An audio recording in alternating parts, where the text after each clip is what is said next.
Welcome to Inspiring Possible. I'm Christy Pennison, former stuck person turned therapist and dream consultant. Are you feeling stuck, overwhelmed, uncertain, or just need a little inspiration? Then I want to help you gain the clarity, confidence, and courage to create possibilities and live a life you love. Because folks, life's too short to be miserable. Welcome back to another episode of Inspiring Possible. I hope you're having a great week wherever you're at and wherever you're listening. And hopefully you are being able to create some possibilities in your life. But if you're feeling a little stuck, maybe you have been able to create some positive change in your life, but you still feel like there's things that are holding you back. Maybe some beliefs that you've had for a while that it's just, they creep up every time you try to go do something new or work towards this change, you find it holding you back. Then I hope you stay tuned and listen into this conversation, because I have somebody that I think is really going to give you a new perspective, not only about what she's been able to do as far as confronting the limiting beliefs that she might have had, but she also then helps other individuals do that. And she's kind of a rock star in her real estate industry. And so I'm really excited to introduce and welcome Alexis Halikas to the show. Hi, thank you. Thank you so much for having me. Yeah, absolutely. So tell me a little bit, Alexis. I just like to hear people's origin story. How did you get into real estate to begin with? And then how did you eventually say, okay, I want to do more than just do this. I also want to help other people along this journey figure out how to do this thing without holding themselves back? Yeah, I love that. So my background, I've been in real estate and business development for over a decade now.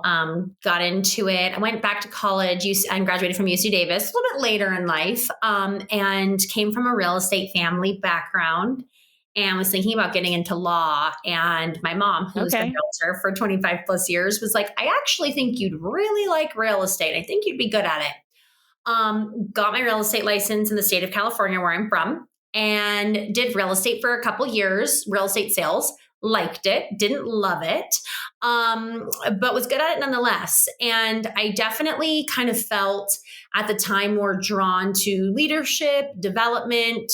And it's funny, you ask and the universe will deliver, right? So I was interested in leaving California at the time, and relocating. And one of the places I was interested in relocating was Boise, Idaho, as so many people were back in 2016, 17, and 18.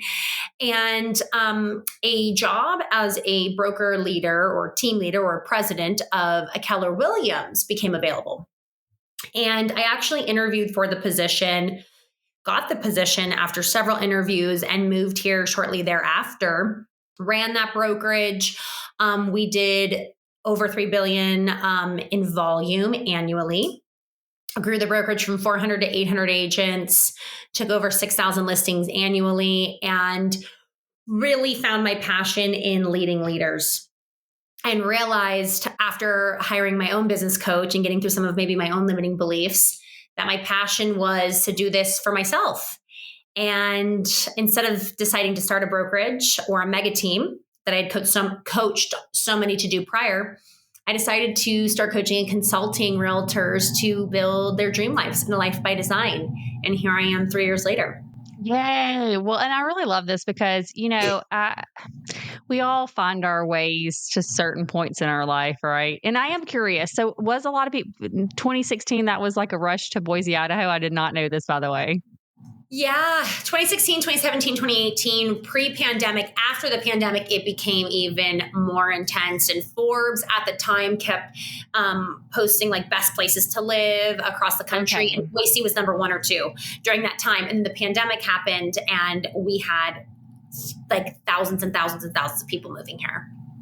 Yeah. Okay. So that's crazy. I just had to ask that question first because I'm like, Boise, Idaho, I really haven't heard of this. I live in the South. Okay, Alexis. So I had never thought about, moving to Boise, Idaho. But obviously it was a big boom and a lot of people went there. But that is besides the point. I'm getting off on a bunny trail.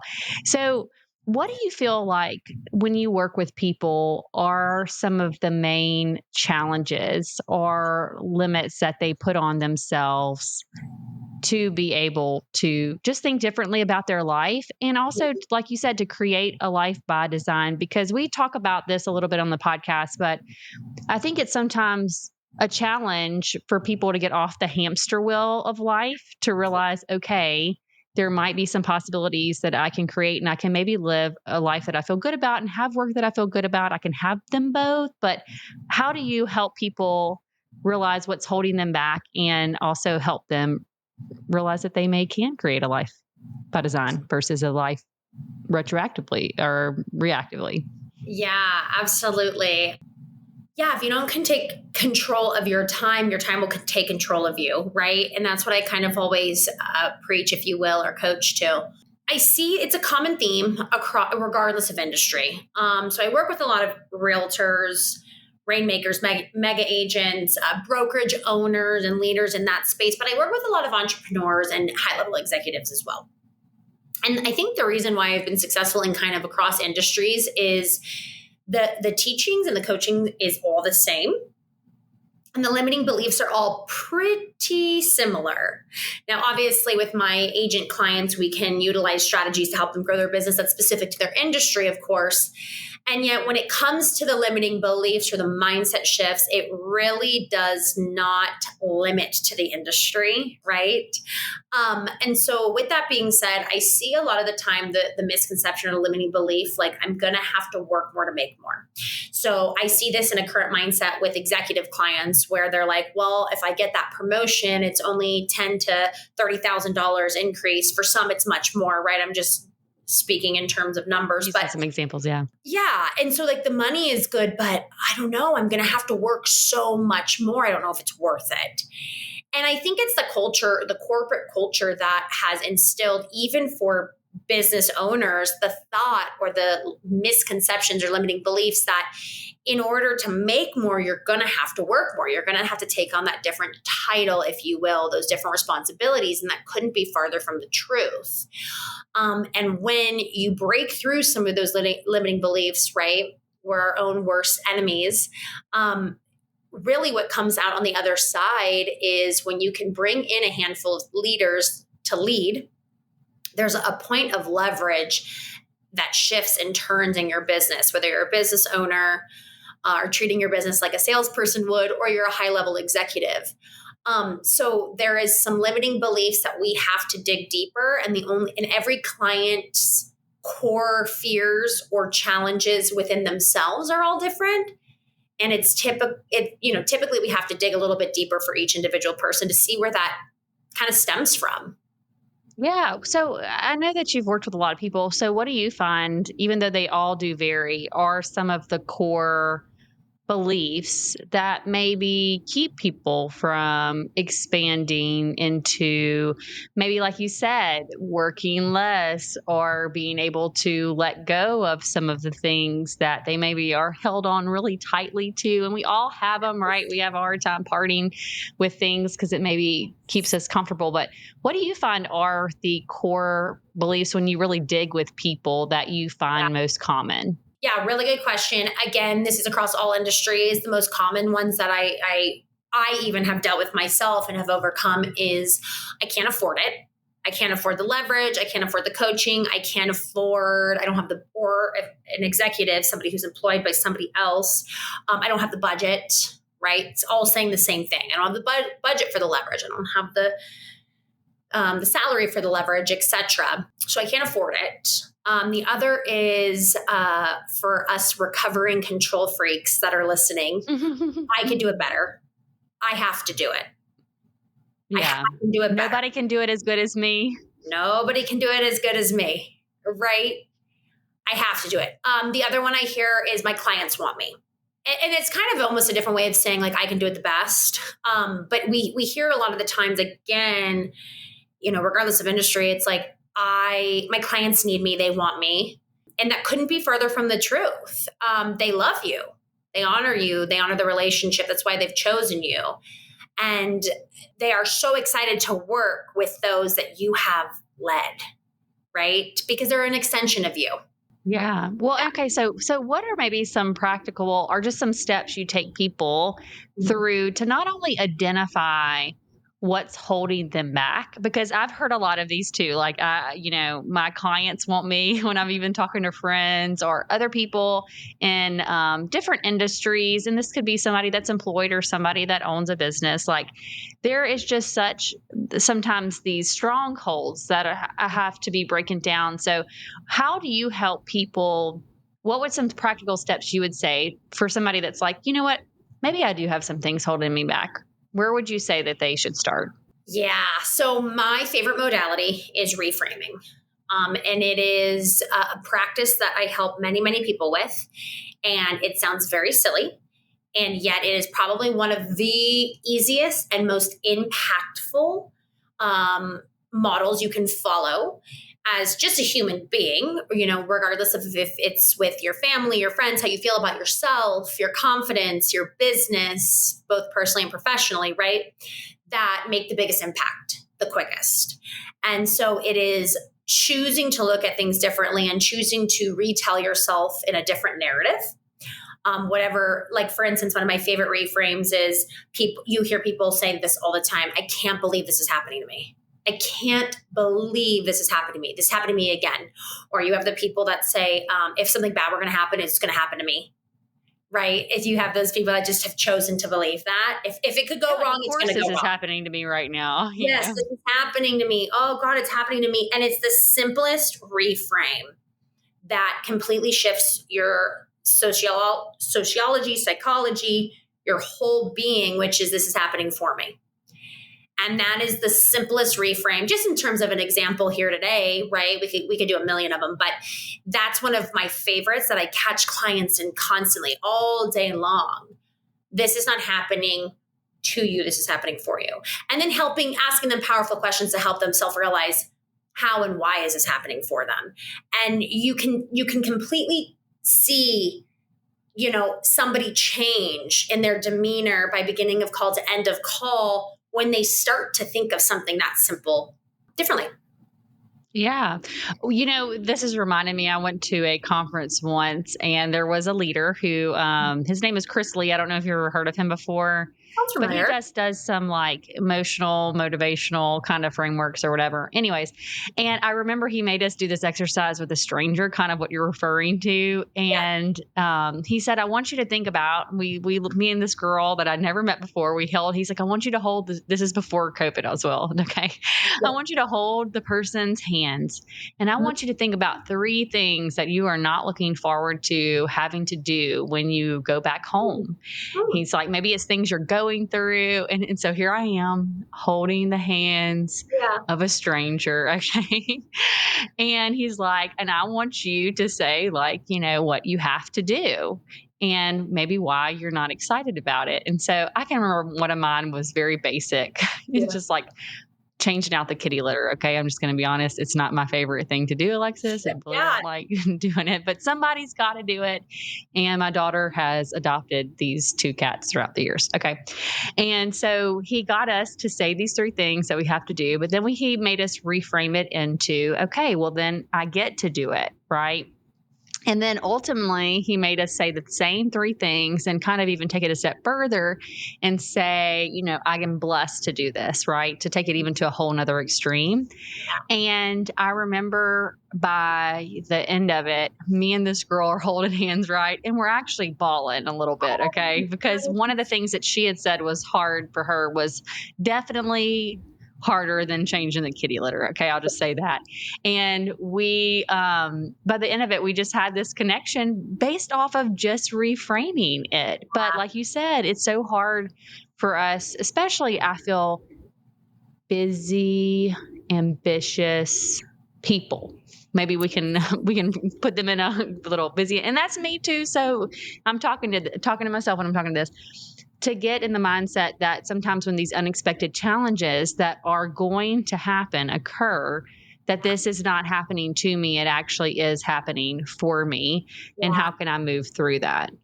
So it sounds like positive reframe is one of the tools that you use to help people to really try to change the narrative about what they're thinking. How do you get people to work through this belief that is limiting? Is that that my clients want me. I have to do this because I know there are some people right now listening that feel this way. And it is a hard shift to make because I've even done it myself, from taking myself out of the picture and really saying, how can I push people more to the front? But how do you help people work through that limiting belief? Because I really do think it can, like you can say, be a leveraging tool to allow them to create more of that life by design. But I think it's such a stuck place. Yeah. So many of my clients that I work with are so passionate at providing value to people, right? To clients, to people. And I get them to see, well, by holding on to all of these things, what opportunities are you keeping or taking away from somebody else? Ooh, I love that. Whose life you may be able to change by giving them an opportunity to work in their happy bucket. Especially the clients that, like my favorite quote is, if you don't have an admin, you are an admin. Right. So, and so, right. If you don't have an admin, you are the admin. So for most of my clients, right, top level business people, they make, quite a bit of money hourly if you break it down, depending on what they do. And we really can run through the things that they love to do and they don't love to do. And then the question becomes, okay, do you want to hang on to these things that you could pay somebody $20, $30 an hour to do, who would help change the trajectory of their families' lives, right? And especially depending on unemployment and all these other things, there's so many people who would be beyond grateful for that kind of a higher level administrative job with opportunities to grow and learn from an incredible leader. Or do you want to continue to show up on these calls every single week and complain about all the things you don't like to do? Yeah. Right. And it becomes kind of a funny, almost running joke with me and my clients, because every single one of them, and I've worked with hundreds of people, thank me that we had that conversation at one given point, right? I meet people where they are. So for some, it's really early on in our coaching rapport. And for some, it's months, years down the line. And they always, no matter when the conversation takes place, the coaching occurs, and they make the change, do they always say thank you? Because they get so many hours back in their day. Again, what does your life by design look like? And for most of my clients, it's not doing certain things that they can afford. Or in other words, can't afford not to pay for. Well, and I think about this just for people that may not even be in the situation that, hey, they have a career at this place that they're working at. They really love it. But there's these things that are keeping them from really truly being able to live in a way that they feel good about. And I'll be honest with you, this was actually me at the very beginning of my, entrepreneurial journey. Is you start off by doing all the things, and that's what helps you get to a certain place. But I think about this quote that has been running around in my mind a lot lately. And it's, if you want to go fast, go alone. But if you want to go far, go with people, go together, and I think a lot of times we become the bottleneck or the barrier to what could be, and I think for a lot of people that start creating these possibilities for their life, whether it's, hey, I'm going over here to work in this new job that I feel more motivated with, or, hey, I am going to start that business, or, hey, I am going to spend time prioritizing these relationships in my life and really trying to figure out ways to move through that. I just think that it's really easy to put more on yourself than really is needed. And like you said, and change that perspective from what may it cost me to actually what could I gain from letting go? And then what could be the impact, like you said, I could make on other people's lives by getting out of the way. Yep. Right. Because I'm thinking about you as you are growing and expanding these people that you're working with, if they have opportunities, this could be an opportunity for somebody else to work in their zone of genius, their happy bucket. I loved how you called it happy bucket. I've never heard that before, but I love that happy bucket or place that would then actually be really rewarding for the person to have that supportive role, helping them not feel like they have to do all the things. But I think we can just get in these mindsets that if it has to be done, it needs to be done by me, or somebody can't do it better than me. How do you address the things that people think when they tell you, Alexis, but nobody's going to do it as good as I could do it? How do you combat that? Because I know that's one that comes up, I'm sure. Yeah, I always just ask this question. Okay, is that 100% true? And not one person has ever said, yeah, that's 100% true, right? Yeah. Okay, so what percentage is it true? Some of my clients that like to be in control a little bit more, maybe more attached to that, will say, well, it's 90% true. Okay, well, what's the 10%? Right? And getting them to understand that it's not 100% true that their clients need them all, right? It's never 100% true. And reality is nothing's ever really 100% true, typically when you're talking about subjective topics or themes, right? So getting the person to understand that there is a difference and there is that disconnect or that spatial awareness at least gets them to start thinking differently as to, well, maybe she's right. My other favorite question for those that might be on the higher end to that is, when did you, for instance, like, when did you get Jeff Bezos on the phone when you had an issue with an Amazon order? Yeah. And usually they're like, I mean, really, nobody gets Jeff Bezos on the phone, okay? At least nobody that I've met, Yeah, exactly. So it's powerful questions. The theme here is, and we could talk all day, as I would love to, about all the different ways that we can help coach people or reshape the limiting beliefs, the mindsets, and what is it not. It's really, whether you're a salesperson, a business owner, high-level executive, a realtor, a rainmaker, whatever it is, it's asking your clients or the people in which you are attracting powerful questions to help them self-realize the gap, to get people to reframe their thinking and to think differently. Therapists do this, good therapists do this really well when it comes to a personal development space, right? And I think sometimes the simplicity in changing lives gets lost.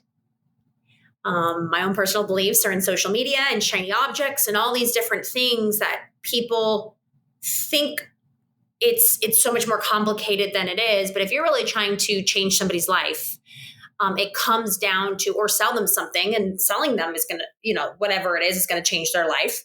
Whatever it might be, it leads with powerful questions. Nobody wants to hear you tell them what they need or don't need. Yeah. I haven't found that to be effective at all. Have you? No. And if you're a person on this call today, like, and you're a salesperson, that's how you identify with like what you do professionally. I'm a salesperson, right? This has never been more true in sales. And funny enough, there's so many programs and things out there that will convince people that, selling and telling and prescribing is these great models. And really it's, if you're doing that and maybe you are the expert, maybe you're qualified in doing that. Great. People are less likely to buy or sign up or do anything for that matter, or even just change their thinking without you guiding powerful questions to help them get there and self-identify their limiting beliefs. Alexis, I have a question, and I don't know if this will be hard to come up with something, but I'm curious to know, what was the most powerful question that you have either asked yourself or that someone has asked you? Oh my gosh, that's a good one. I've had so many incredible coaches and mentors in my life. That's hard. I know. And it may not be the one, it might just be one that you maybe have gone through recently, or I don't know. And I'll give an example of one that was asked to me, because I don't think I've ever shared this on the podcast, but I'll never forget. I was working at a job where I was in a kind of more leadership, pretty higher leadership position at a pretty young age, that I did not know what the heck I was doing. I was figuring it out a day at a time. Okay, whatever. Yeah. But I remember I had a mentor, and I don't even know how we began this kind of mentorship relationship, but every now and then we'd go have lunch, and I would do probably what I can imagine some of your clients would do. I'd get to the lunch and he'd be like, "How are things going?" And I'd start my list of things that I was either overwhelmed with or complaining about, or things that I was really working hard to solve for the Mm. organization that I worked for. And I will never forget one of the most powerful questions he asked me at that time that I did not like, did not resonate until a little bit later. He goes, "Why are you working so hard for someone else's dream?" Mm. And that question, it jarred me, right? And what one of the things you're saying is, and I love that, is like, how can you ask more powerful questions, or how can you ask questions to get people to think differently about their life, or maybe about a solution that you're providing to them if you're in sales, like that could change the trajectory of their life. But Yeah. that was a question that I think for me made me start realizing, like, yeah, I mean, I'm working so hard at this to try to solve this, where I'm maybe not necessarily getting support from the top down to help me solve this problem. And why am I? Why am I working so hard at this? So Yes. I'm curious if you had an experience like that, and maybe along your journey, or maybe even more recently, where someone asked you a personal question, or you asked a personal or powerful question of yourself that made you rethink something that was holding you back. Gosh, just to relate to what you just said, I can't relate anymore because here I was, early on in my journey, young, moved here to a different state for a leadership position that I was been given the chance on, right? Kind of similar to yourself, like you're saying, Yeah. right? I And you're very like, I much got the lived. ambition. I just don't got I'm still learning the skills to figure this thing out. Exactly. Fake it till you make it. No, but it really, it was, I was honored and I definitely earned my keep, had a tremendous amount of success in the role and got a lot of international notoriety, in fact. And somebody asked me the same question. It was actually my coach at the time. And it asked in a little bit of a different way. He said to me, "What would your life look like if you worked this hard for yourself?" Ooh. Yeah. And I went, oh my God. Like it was, here I was, double, quadruple, just like really, really doing amazing things with this business and growing it at such a rapid pace. And I thought, oh my God, I would have more time. I would make more money. I would I wouldn't be trapped in living anywhere, right? That's one of my definitive missions. Say, I don't ever want to be trapped to a place. And I want to be able to come and go freely and make as much money with no cap as I would like. And so I was not living out my mission. And so similar to you, and that's actually the catalyst to me taking the risk and starting this coaching and consulting company 3 years ago. Yeah. Well, and I think to this point, if you're listening, I think the thing we keep on coming back to, at least what I'm hearing you say, is that, for you to be able to start to reimagine what life could look like for you, and to be able to prioritize, how can I do more of what I love? What would even more of what I love look like? I know when I used to start out on this journey of, I call it goal setting and reframing my life. Okay. I remember I would invite people to come along with me, and I would have some women that would sit around in my living room. Okay. And we would kind of talk about, like, how do we dream? Like, cause sometimes people, you get so used to lifing that you forget that, when you're a kid, you dreamed up all kind of things. For some of us, maybe not for everybody, but you typically had an imagination, and you could figure out what would life look like if I wanted to look like for me. Yeah. And honestly, it could be something really counterculture to many people. I was watching this reel I got sucked into last night, where these people lived for like 25 years in Hawaii, and they did this like permaculture thing where they lived off the land, and they Yeah. really didn't have any electricity. And it was really interesting, but I'm like, you could do that if that's valuable to you, if that's what Yeah. your life that you want to live looks like.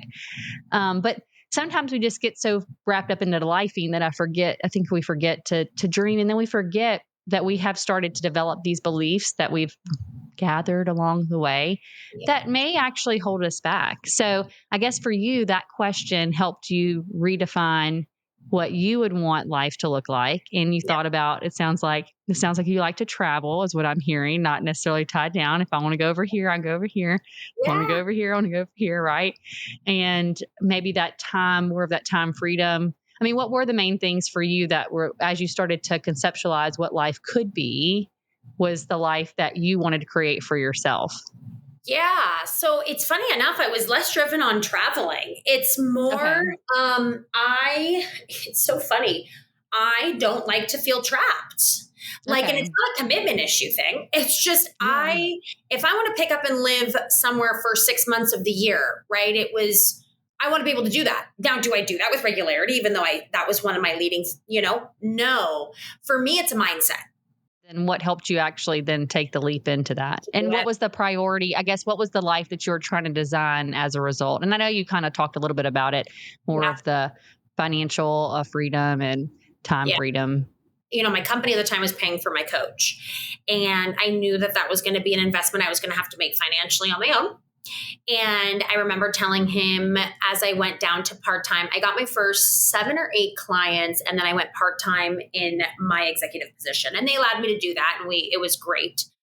And I had to start paying for my coach on my own. And I remember thinking, similar to how you said earlier, I'm going to do it alone, and I'm going to try to reinvent this wheel, and I'm going to come to him in a year from now and have to pay him either way. And it's just going to take me longer to get there.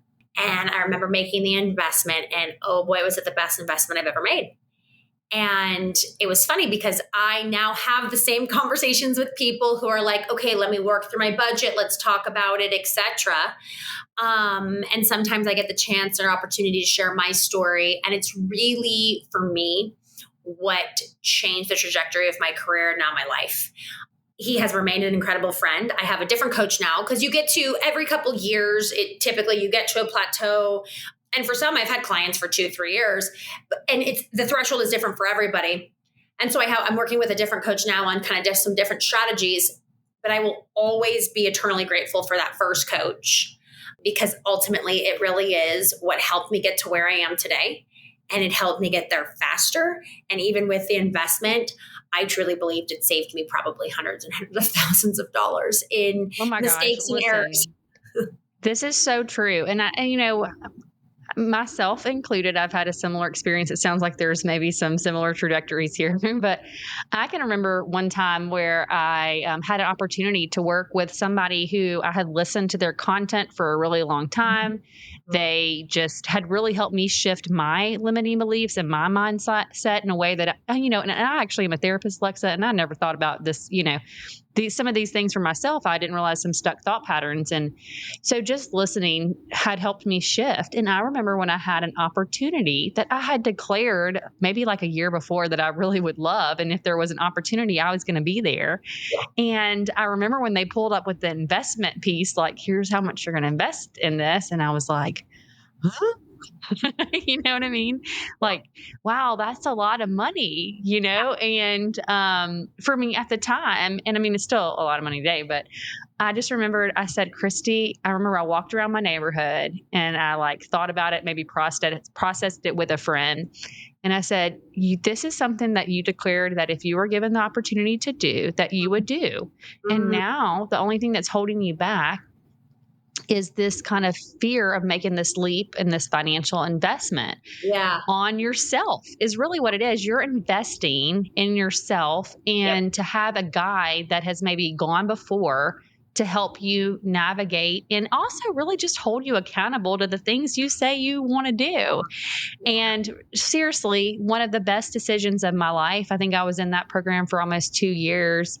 And just being able to have that feedback, that accountability, that person to kind of challenge you when you're in that stuck places. I mean, it really can help you combat those limiting beliefs that you may not be aware that you have, which sounds like what you do for the people that you work with is to help them see that blind spot. And like you said, sometimes it takes us a little bit longer to acknowledge things that may be holding us back, or steps we need to do to move forward to really help us reach that ultimate goals that we might set for ourselves. But yeah, the same investment. And it sounds like you're still investing in yourself. And then also giving back and getting people to invest in the process themselves. Yeah. I've never made a personal or professional development investment that I've regretted to this day. Right. Yeah. So, yeah. Me neither. Well, Alexis, if people are like, you know what, I actually may really benefit from getting involved in something like this myself, who do you love working with? And then how could they find you? Yeah, I love working with people who either have a really clear vision of where they want to go and they're clear on what they want their life to look like, and they need a level of accountability and a level of excitement or dedication around not recreating the wheel. And or those that are on the polar opposite spectrum who really like to do like what I call like my big why sequence first, to really figure out their mission, the definitive mission statement, why they do what they do, what gets them out of bed, their purpose, etc. And then we build a obviously life plan and then business plan around that, whether in real estate or leadership, whatever it might look like. And if you're looking to find me, you can find me on the alexishalikas.com or the handle on Instagram at the Alexis Halikas as well. Okay, awesome. Well, y'all definitely check that out if you're like, yes, that's me. I need help. Go find Alexis. Because I really, as we're even sharing our personal experience, I've found great value of and been able to move so much faster towards my life goals than I would have, and create new ones. Like, my life goals 2 years ago is way different than what it is now. And it's just because you can move through things a lot quicker to really create those possibilities. So, Alexis, if you were to go back, and one question I like to ask listeners at the end is, my guest at the end is, if you were to go back to younger you and give yourself maybe one piece of advice or a word of encouragement or challenge, or maybe a reframe, since we're talking about reframe, or maybe ask yourself a powerful question. Yeah. What would you say to younger you? Have a little bit more trust that everything happens the way it's supposed to. All right. So lean into that trust. Lean into the trust, surrender to the trust, powerful word. Surrender to what is, because it is happening for you, not to you. I love that. Well, Alexis, I just want to acknowledge you for not only, doing your own work and knowing how that has helped shape your life, but then also saying, hey, how can I help other people really reach the goals that they have by helping them challenge those limiting beliefs that they may have to get them to that next level. It's just incredible. I think we all sometimes turn our pain into purpose, or our struck points into purpose. And it sounds like that is something that you have really done. And now you're helping other people. So I just want to acknowledge you for that. And if you're listening, you know that I love to leave you with just maybe something that I'm taking away. And one thing that I'm taking away is what Alexis just said. And this is what we're going to leave with today, people, is that just remind yourself, no matter what you're going through, if you're feeling like you're struggling or you're overwhelmed or you're stuck or you don't have enough hours in the day, try to remind yourself, this is happening for me. And go have a great day. Until next time.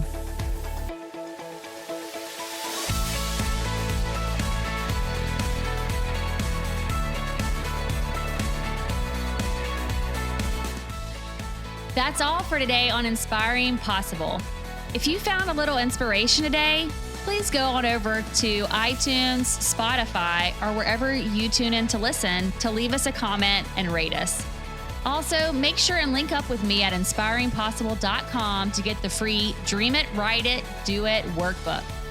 And don't forget to follow us on social media and share this with anyone who needs to be inspired. Remember, if you can believe it, it's possible.